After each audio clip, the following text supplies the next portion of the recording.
On today's Locked On Jayhawks, we recap KU's dominant win in Cincinnati to finish out the regular season at 8-4. Get into what happened in the game, our good goats of the game, our bad goats of the game. What's next for KU football in this edition of LOJ? You are Locked On Jayhawks, your daily podcast on the Kansas Jayhawks, part of the Locked On Podcast Network, your team every day.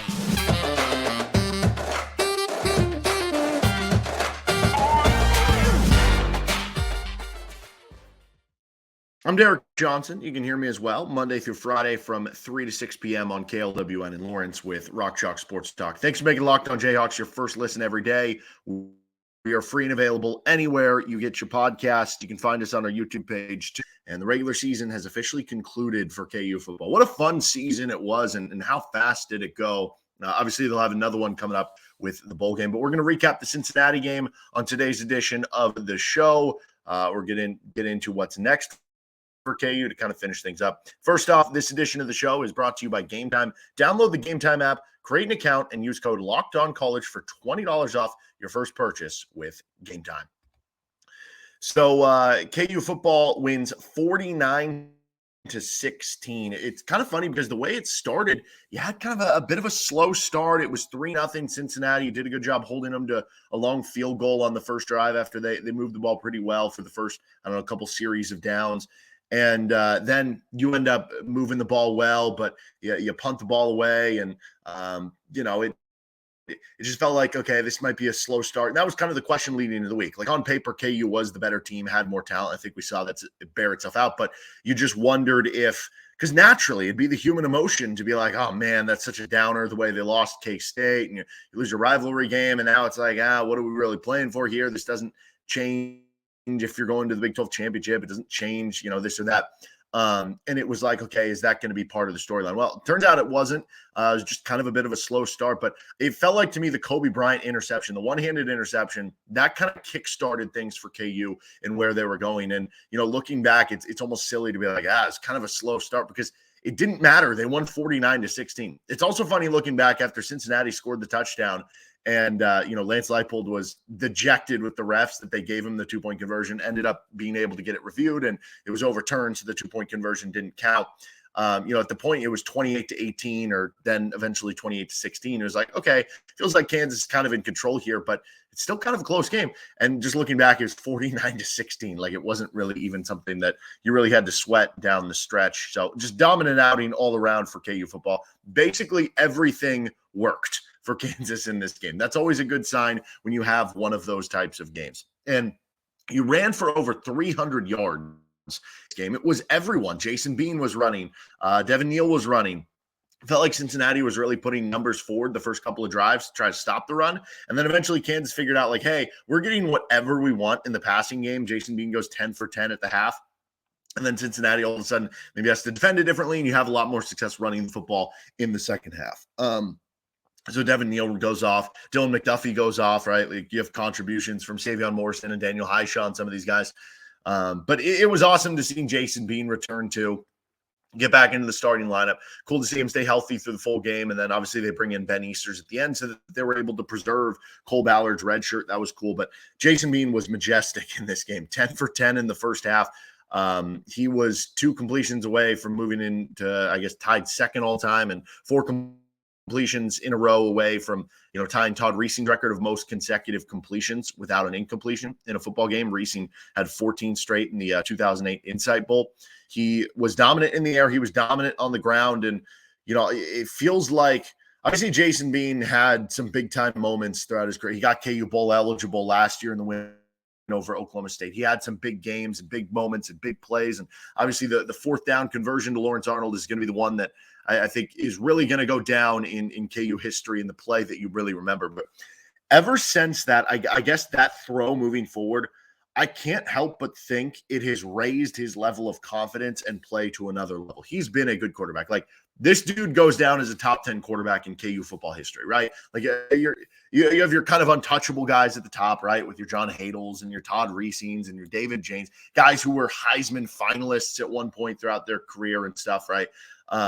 And then you have your I mean, Jalen Daniels is going to vie for this if he can stay healthy and put up production next year, right?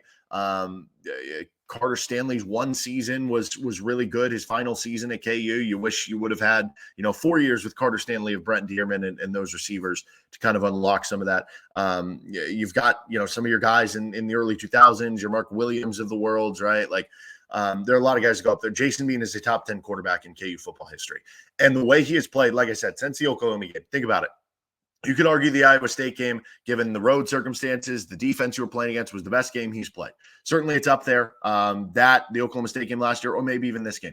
But if we're talking about 2 of his 3 best games, performances are coming in his last 3 starts or whatever, it's pretty incredible. It does add kind of to the what if of, I thought Cole Ballard played well against Kansas State, and there's no guarantee that, Ballard would have played, and same with Texas Tech, or that, Bean would have played X amount better than what Cole Ballard gave you. But certainly it does make you feel like if you had Bean for both those, that maybe you get different results in at least one of the 2, if not both of them. No offense to Cole Ballard. Again, he played well, but there's, right, it's the same difference that we talked about all season long with okay, well, Jason Bean's playing really well. It just sucks. We have to compare him to Jalen Daniels, who is ranked number 2 in the Big 12 in QBR, right? That sort of thing. But Jason Bean, unbelievable career at Kansas. And I don't know, we'll have plenty of time to get more into this with the bowl game and everything, but I can't help but think he's a senior. He's been playing so well. Even if these next 3-4 weeks get Jalen Daniels healthy before the bowl game, maybe you sprinkle Jalen Daniels in here or there just to, get him reacclimated with the offense and everything. But it almost feels like Jason Bean deserves that start in the bowl game for KU. Now, defensively, great defense as well. You hold Cincinnati to 16 points. Like I said, the Cobee Bryant one-handed pick, unbelievable. That was the catch of the year. Cobee now has the hit of the year, the BYU game, and the catch of the year against Cincinnati. That might be a fun episode we can do later. The plays of the year segmented out, like the pass of the year, the run of the year, all that sort of stuff. But he was unbelievable, and you held them to under 4 yards per pass. So that's pretty incredible anytime you can do that. That was kind of the perfect cap to this season, I think. You get to play some young guys at the end. You get to play some backups. You got double-digit snaps for Nolan Gorchika, Tanaka Scott, Ben Easters, Spencer Lavelle, Dre Dorian, Will Huggins, Tavita Noah, Doug Emelian, Dylan McDuffie, who really played well. Did McDuffie coming in there late? There's another world where, if McDuffie was on last year's team for KU, and when Daniel Highshaw gets hurt, Devin Neal has to deal with some injury stuff, Dylan McDuffie comes in and produces really well. KU was fortunate that Neal and Highshaw were able to stay healthy this season. So McDuffie wasn't needed as much. We saw him come in late in this game and UCF and some of the other games and play really well. But he would have still given you a lot of confidence if he was in that kind of top 2 rotation because of how I think good he played in some of those moments. But you got to preserve Cole Ballard's red shirt, so that adds another positive to this. Lots of guys went off either to cap great seasons or after serving backup roles. And, of course, there still is that level of based on how the Tech game, how the K-State game, how the Oklahoma State game went, of that kind of what if feeling of how easily this team could have won 9 games or 10 games or even 11 games and had a shot at playing in the Big 12 title, had a shot at playing in a New Year's Six Bowl. And that's totally fair because all those games, yes, they could have. Now, realistically, you can easily be like, oh, they could have won all 3 games. Realistically, in a football season, if you play enough close games, you're not going to win all of them. Weird stuff is going to happen against you. Maybe you don't expect it to happen in all of those, but you did win some other 1-score games, right? With Oklahoma and Iowa State and stuff. So I would just say for your own sanity, yes, I think that's a good sign of how close they were to winning 9, 10, or 11 games for the future of this program and where they're building to show you that, yeah, there are a few more improvements, a few more tweaks, a few more balls rolling your way from hitting that level, especially in the new Big 12 coming up. But for your own sanity, I would just recommend, and do whatever you want, but I would just recommend try to enjoy the 8 wins. If I told you at the end of the 2020 season, when Kansas goes 0-9, that 3 years later, heck, if I told you in the spring, Les Miles is getting fired after the 0-9, spring of 2021, Les Miles is getting fired after an 0-9 season in 2020. If I told you then in the spring of 2021 that 2.5 years later, you were going to be watching an 8-4 football team who was making their second straight bowl appearance, you would have gladly taken it. So enjoy this because it was an awesome season. Enjoy the win. It's just the 13th time in program history the KU has won 8 or more games. This team's special, and now we await which bowl they're going to get into, which we'll get into coming up in a little bit here on the show. First, this episode is brought to you by Gametime. Buying tickets to your favorite sporting event shouldn't be stressful. And that could apply if you're going to be going to the bowl game, wherever KU is going to be placed, right? You might have to get last minute tickets. You might have to get some last minute travel. Well, you don't have to worry about the ticket buying process with Gametime because they have a fast and easy way to buy tickets for all your favorite sporting, music, comedy, and theater events with killer deals on last minute tickets. Best price guaranteed. You can stop stressing over the tickets and start getting hyped for the fun that you're going to be having out there. They have flash deals and last minute tickets. You can literally the day of, an hour before you go in, you can pull it up on the app and boom, you're good to go. They have easy to find and buy tickets. You get images of the seat views so you know exactly what you're getting into. The lowest price guarantee, event cancellation protection, job loss protection, and more. And the Gametime guarantee means that you'll always get the best price. If you find tickets in the same section and row for less, Gametime will credit you 110% of the difference. Snag the tickets without the stress with Gametime. Download the Gametime app, create an account, and use code LOCKEDONCollege for $20 off your first purchase with Gametime. Terms apply. Again, create an account and redeem code LOCKEDONCollege for $20 off. Download Gametime today. Last minute tickets, lowest price guaranteed. Our goats of the game, good goats, bad goats. If you're new, greatest of all time is the good. The bad is the old way we used to talk about goats, which is kind of like in a scapegoat way. So good goats here. Jason Bean gets a good goat.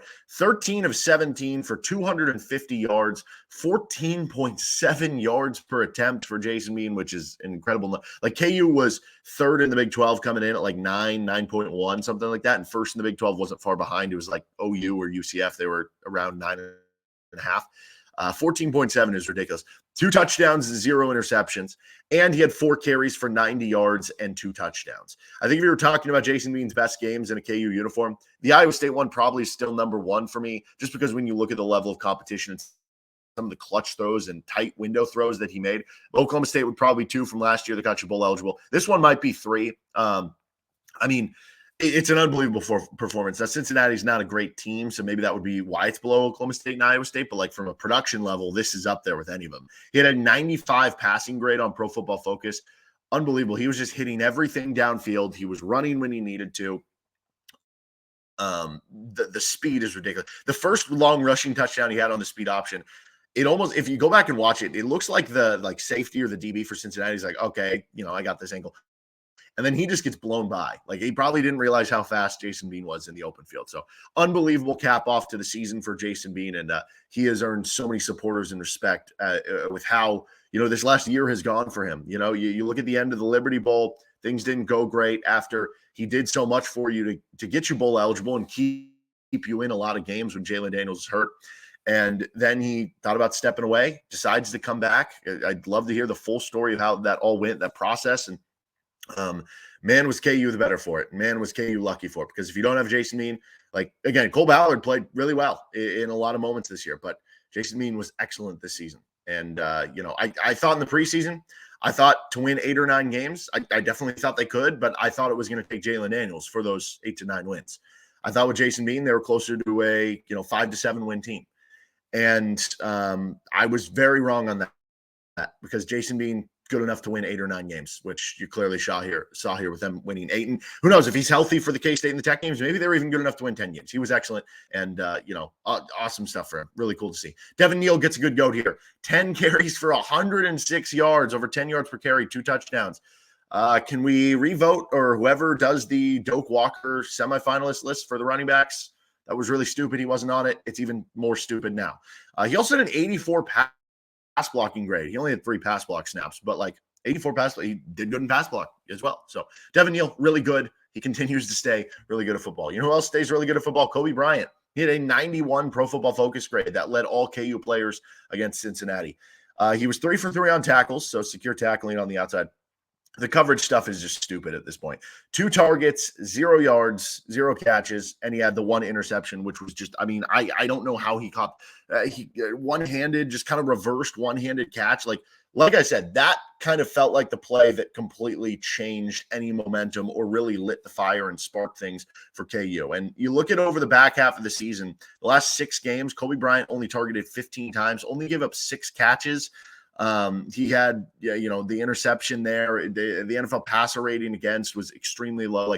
Unbelievable season for Cobee Bryant. I think all season long, the NFL passer rating against is like a 56, which that would equate to like what Tim Boyle did. So Cobee Bryant, every time a quarterback throws at him, turns them into Tim Boyle. That's a pretty good thing to have on the outside if you're Kansas. The pass defense overall, Cobee Bryant, obviously I highlighted here, but it was a little bit of everyone. Kenny Logan, Craig Young, Mello Dot, all these guys come into it. 83.8 coverage grade on Pro Football Focus overall for KU.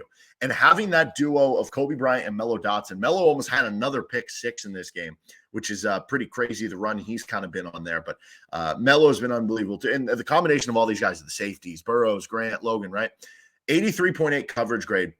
And what makes this even crazier is KU wasn't getting a great pass rush in this game. Cincinnati wasn't sacked at all. So, sometimes the biggest friend for your coverage can be if you're getting good pressure, and that forces the quarterback to throw it early or into tight coverage or throw it away or something. That wasn't really the case. They were just doing a great job on the outside. Cincinnati threw the ball 31 times. You only gave up 111 passing yards. That's under 4 yards per attempt. Unbelievable coverage game for KU. JB Brown's run defense, some quick ones here, really stuffed out some good running plays, had some good hard hits. Austin Booker had 8 tackles, 1 quarterback pressure. He also had a big batted pass. I forget if that was a second down or a third down. And then Kenny Logan, he was 10 for 10 on tackles. 10 tackles, did not miss a single tackle. He had 4 targets against him for just 19 yards, and 17 of those 19 yards were after the catch. So quick passes, screen passes. Kenny Logan, excellent game to finish the regular season. KU starting receiver trio was really good. KU had a 90.1 Pro Football Focus receiving grade. Obviously, that goes into it more than just the starters, but they were a big reason why. The trio of Lawrence Arnold, Luke Grimm, and I almost said Tanaka Scott for some reason, Quentin Skinner, had a combined 10 catches for 202 yards. So over 20 yards per catch, a lot of production from your 3 starters. Arnold also had a team best 79 run block grade, but all 3 of those guys made big plays for you. And again, you look at the individual stats and you come away from the games, you're like, okay, he had 30, 40 yards, he had 50 yards or whatever. It doesn't look like that impressive, but when you realize how much KU was balanced on offense, they're running the ball a lot, how much they spread the ball out to different targets, whether it's receivers, whether it's the litany of tight ends, the running backs that they have. When you have a 3-catch game for 40 yards in this offense, that is really impressive stuff. And a lot of times it's making tough catches, like Luke Grimm, the one deep ball catch he had on the perfectly placed ball by Jason Bean, just great stuff, again, from the KU receivers in this one. KU line gets credit here. He had some injuries. I don't think it was the best offensive line game you played of the season. Some of the Pro Football Focus grades thought it was kind of an average game. But when you add in the context here, you had some injuries coming in. Bryce Cable-Dew was out.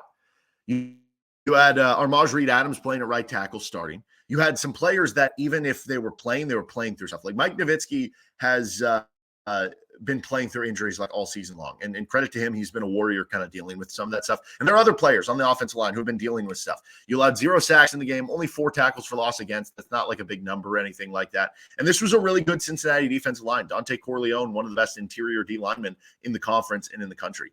As far as some of the standouts there, Kobe Baines had an 88 pass block grade. Michael Ford had a 78 pass block grade, and Dominic Pooney a 71 pass block grade. Armaj Reed-Adams had a 71 run block grade, and Michael Ford had a 67 run block grade. Now, as far as the bad notes here, I don't have a lot, as you'd imagine. I guess we could say run defense and disruption plays. Cincinnati had over 200 yards rushing, over 5 yards per carry. Now, it does get added into that Cincinnati had a mobile quarterback with Emory Jones. That makes it a little bit tougher there. But, yeah, you would like to, maybe secure things up a little bit more in the running game defensively. The disruption plays, KU came in second in the Big 12 in sacks, so they've done a good job at it all year. Cincinnati came in second to last in the Big 12 in sacks allowed. So you thought KU would be able to get a good amount of sacks. They had 0 in this game, maybe a little unexpected. You also only had 0 tackles for loss. So you would like to see more disruptive plays moving forward. Overall, the defense was fine. A lot of it because of the coverage and because you at least made those second level tackles. You didn't give up a lot of like explosive plays. So overall, the defense was still great in this game. But yeah, if you're nitpicking, like those are a few things I guess you could go to. The early 4th and 5 decision, I thought that gets a bad goat here. So if you remember, KU had a 3rd and 5 at the Cincinnati, like 40-yard line. At the time, they hadn't scored yet. And they ran a speed option play with Torrey Loughlin. It didn't pick up any yards, like maybe picked up half a yard. And then they ended up punting the football. Got down at like the 3, but then they got the dumb holding call that Lance Leipold was not happy about on Torrey Loughlin, and that pushed him to the 13-yard line. And I guess I just don't love the process there of the idea of, if you're at 4th and 5 at the 40, like I feel like you should go for it. And to that point, and obviously in the first half, KU was 10 for 10 passing. So my thing is like, if you're not going to go for 4th and 5, I feel like passing the ball on 3rd and 5 is smarter, especially with the way Cincinnati struggles in the back end. And we saw KU throw the ball really well through the game. Now, if you are going to go for it on the 4th down, I think running there is fine because, ideally what you're trying to do is say, okay, maybe Torrey Loughlin picks up 2 or 3 yards. Now it's 4th and 2, 4th and 3. We can go for it, right? So I don't know. I just didn't love the process there. But overall, like, I don't know. There's always going to be things you disagree with, and people have different philosophies on stuff. So you understand it. The last one for the bad goats here is the amount of time that the broadcast spent on Skyline Chili. Way too much. I'm all here for having fun and cute little, okay, this or that. But when it extends on for like 10 minutes and then there's a second conversation for another 5 minutes, at that point, it becomes a little too much, At that point, maybe we can sit it out on the Skyline Chili conversation for at least a few minutes here, right? Maybe we can get back to the game a little bit here, right? Again, I'm all for having fun, but I don't know. Bad goat there. All right, let's finish up. Early look what's next for KU football. This episode of Locked On Jayhawks is brought to you by FanDuel. As the weather gets colder, the NFL offers stay hot on FanDuel. Right now, new customers get $150 in bonus bets with any winning $5 moneyline bet. That's $150 if your team wins. If you've been thinking about joining FanDuel, there's no better time to get in on the action than right now because we're going to have bowl season coming up. We got college basketball going on. In addition to college hoops, we got college football, conference championship games coming up. NFL's going on. We're getting to playoff season. So much going on right now. If you've been thinking about joining FanDuel, there's no better time to get in on the action. The app is so easy to use. There's a wide range of betting options, including spreads, player props, over-unders, and more. You can do some fun parlays with the KU basketball games, right? They got UConn coming up this Friday. Visit FanDuel.com/LockedOnCollege, /LockedOn, and kick off the NFL season. FanDuel, official partner of the NFL. That's FanDuel.com/LockedOn. So an early look at what's next for KU football. Well, we're awaiting the bowl game that they're going to be selected to. You might get every so often there'll be like a handful, maybe 5 to 10 bowl games that leak out over the course of this next week between now and next week. But a lot of times it's some of the smaller league ones because a lot of times the Power 5, including this is what's going to happen with the Big 12, the pecking order, it kind of gets impacted based on what happens with the New Year's Six bowls, right? Because it could take away certain teams. So, for instance, Texas at this point is going to be in a New Year's Six bowl.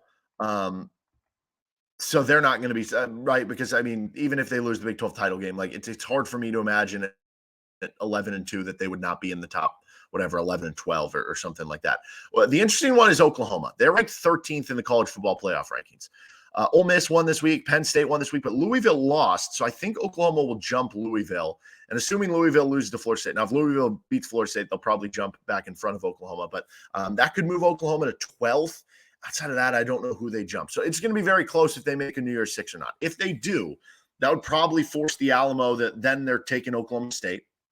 And then the next bowl game would be the Pop-Tarts. And then they'd have a decision, right? Because you have your cluster of Kansas State, Iowa State, West Virginia, Kansas, maybe even Texas Tech in there that you're deciding on who you want to go to. Again, it's not just based on the conference standings. It's based on who they think is, they like to get the better team, but also fan attendance and TV matchup and all that sort of intrigue. So I think if Oklahoma makes a New Year's Six Bowl, I think the Pop-Tarts Bowl is where you start thinking, okay, this is a possibility for Kansas. And keep in mind, the Pop-Tarts Bowl reps were there for the KU-Oklahoma game, so probably a good impression. Now, if Oklahoma doesn't make a New Year's Six Bowl, now they're probably in the Alamo Bowl, and then Oklahoma State's probably in the Pop-Tarts Bowl, right?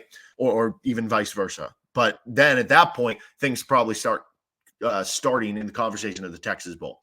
But I think Pop-Tarts Bowl, Texas Bowl, then the Liberty Bowl is next up in the order. And then after that, it's the Guaranteed Rate Bowl. Any of those four, because you really do have, Oklahoma State possibly, again, depending on with OU in the New Year's Six, Kansas State, Iowa State, West Virginia, there's a wide range of where you could go to. I do think the win over Cincinnati probably keeps Kansas away from like the Armed Forces Bowl or one of those ones that's a little further down the list. To me, the cap would be the Guaranteed Rate Bowl. I think if you were I don't know, picking the most likely, I don't know if the Guaranteed Rate Bowl would still be the most likely. I think they'd love to have Kansas. There's a good base of people in Phoenix, and you could match them up with like a Wisconsin and have an interesting Lance Leipold matchup there. But I don't know. I'd be very interested to see how it works out with the Pop-Tarts Bowl possibly.